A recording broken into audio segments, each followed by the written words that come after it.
দ্বিতীয়ত ডিমান্ড আমাদের ছিল যে তারা গণহত্যার বিচার করবেন এবং আওয়ামী লীগকে নিষিদ্ধ করবেন। বাস্তবিক অর্থে 7 মাস পেরিয়ে গেলেও এই অন্তর্বর্তীকালীন সরকার আওয়ামী লীগের প্রশ্নে অনেকটাই নমনীয়। আমরা বারবার তাগিদ দেওয়া সত্ত্বেও সরকারের পক্ষ থেকে আওয়ামী লীগ তথা ফ্যাসিস্ট আওয়ামী সরকারের রাজনীতি নিষিদ্ধ করা কিংবা তাদের প্রিভিয়াস যে 3টি নির্বাচন, একতরফা নির্বাচন, সেই নির্বাচনগুলোকে অবৈধ ঘোষণার বিষয়ে তারা এখন পর্যন্ত দৃশ্যমান কোনো উদ্যোগ নেয় নাই।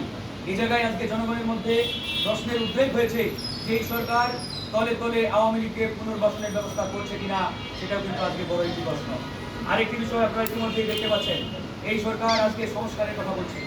এই সংস্কার কিভাবে করবে, কতদিনের মধ্যে করবে, তার কোনো চূড়ান্ত রূপরেখা তারা জনগণের সামনে হাজির করতে পারে নাই। তারা শুধুমাত্র এই কিছু স্টেটমেন্ট জনগণের সামনে নিয়ে আসছে যে এতদিনের মধ্যে এতদিনে এটা হবে, অল্প সংস্কার চাইলে ডিসেম্বরে নির্বাচন, বেশি সংস্কার চাইলে আগামী বছরের জুন জুলাই নির্বাচন। এই অল্প সংস্কারটা কি আর বেশি সংস্কারটাই বা কি, এই বিষয়ে পরিষ্কার কোনো ধারণা সরকারের পক্ষ থেকে রাজনৈতিক মহলে এখন পর্যন্ত দেওয়া হয় নাই। এই নানাবিধ কারণে আমরা আজকে দেখতে পাচ্ছি এক ধরনের অনিশ্চয়তা এবং সন্দেহের উদ্বেগ হয়েছে জনগণের মধ্যে।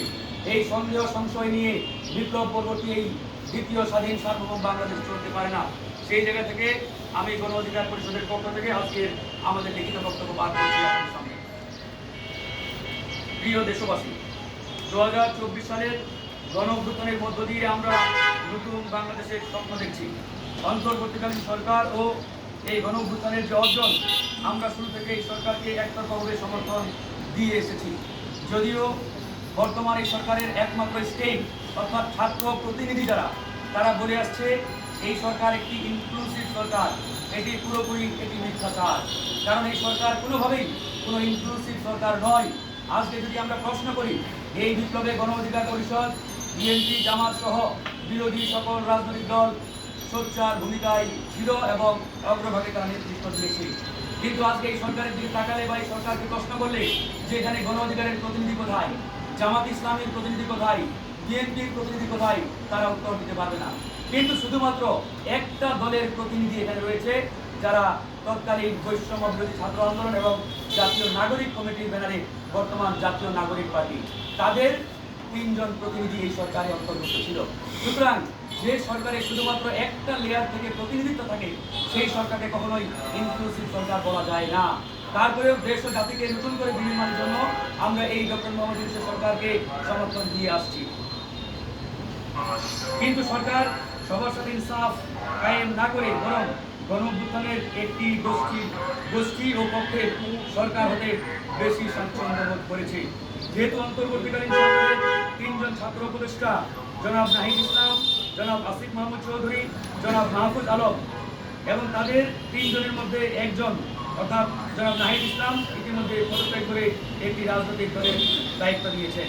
সেক্ষেত্রে বাকিরাও সরকারে থাকার যে নৈতিকতা, যেই নৈতিকতা তারা ইতিমধ্যে হারিয়েছে।